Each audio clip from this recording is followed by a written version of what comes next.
Something guys and something gals. This is the something guy 912.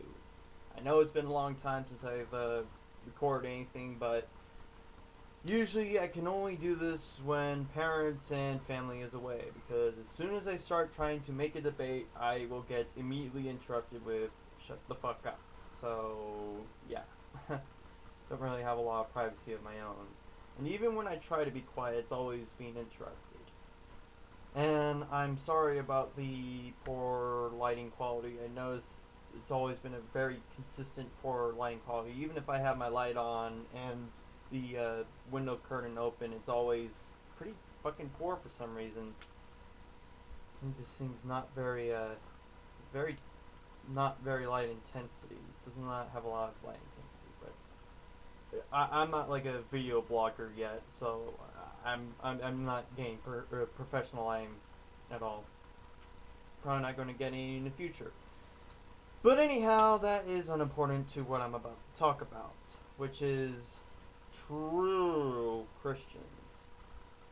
You know, the whole statement about like when a Christian believes in some aspect of science, some scientific beliefs, another Christian will say, "Oh, he's not a true Christian," because apparently a true Christian has to be as ignorant as possible. But what I'm wondering is what defines a true Christian, because I thought a Christian was somebody who believed in that particular Bible, and that was the only part that made you a Christian, was just the belief of that particular God, that particular Jesus, and that particular part of the Bible. There's no impartial there's no impartial aspect of it. But yet, it seems so keen that individual Christians will get at other people because they don't believe the things that they believe, which is um, counterproductive, well, counterintuitive to supposedly the clear message that God intends, the motivations he runs about. And yet these Christians never usually read the book at all unless they're extremely radical and they read it like line for line, and they could throw a verse at you like at the top of their head at any fucking point that would suit the conversation. But that's the thing. It's so odd. I don't know what a true Christian is. I didn't think there was a thing as a true Christian. Like, there's no such thing as a true atheist or a true Muslim or true Islamic. It was just that a true atheist or Christian or Muslim was just somebody who believed, you know, by the vanilla standard, the book or no belief of a god or belief of some gods. Not particularly the beliefs of the individuals, which is noticeable how these people don't actually believe in a god. They believe in their own beliefs and they raise it up to a god, because if I was to say to you that ham was buried in Turkey, you would automatically argue with me about it. But if I was to say that God says that ham is buried in Turkey, you can't, say that's bullshit, because it's like a fucking ant arguing with my foot. I could just stamp the shit out of it because I'm more powerful than it. That's the essential thing about the mindset of the Christian belief, is that they make a god that supports all the opinions that they support, so that whenever they have an argument, they can pretty much just say, "Oh, well, God believes in this, so what? You're going to say that God's wrong? What, you know more than him, the guy who knows everything?" Exactly my point. And it's also strange how this is sort of relative towards fandom, like TV shows and music. I mean, it's not as extreme as saying that, God doesn't believe this or that, but it's like, let's just say, for example, in one of my own realities, I work at a convenience store, and there is somebody I work with who is a brony.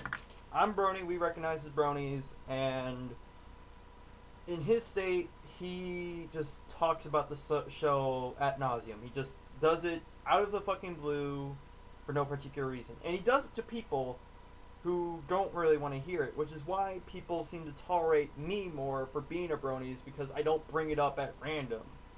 You know, if they're willing to ask, you know, about it, then I'll tell them. And I'll tell them honestly. I'm not going to be completely biased about it. Although, then again, I don't know if I can really be honest, because honesty is sort of subjective, because I could say that, honestly, Rainbow Dash is lazy and arrogant, but some people will say, well, that's not very honest. But it'd be more of my honest opinion, not honest fact.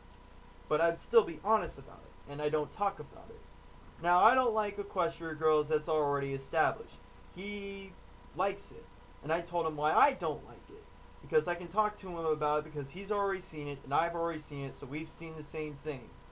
And, you know, he's telling me that my points are bullshit, and I'm saying that his points are bullshit. You know, it's always that weird divergent. You can look at it this way, or you can look at it the other way, when I'm just looking at kind of at face value. Now, a few weeks in, like, it started to get weird that he wasn't talking to me about it. He talked to me less about ponies than people who actually have not seen the show and cannot really understand what the fuck he's talking about. And from what I've established, apparently he thought I was a poser. Yeah, because I'm a poser because I don't like the thing he liked. I didn't like Equestria Girls, but he did. And yet it's not like I started, I got into the fandom because it was popular. I got into the fandom because the show was good. I got into it because I was curious as to why it was popular, and when I watched it, I understood why, and I liked it. I'm not gonna uphold anyone who says that it isn't, as long as they don't like the show because they actually bothered to watch it, rather than just, you know, fucking gouging their eyes out and just seeing it as just a girl show.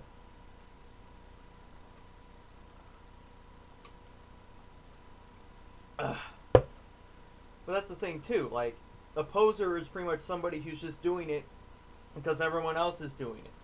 And that's kind of indicative of the whole true Christian thing. Not exactly directly relatable, but it is somewhat I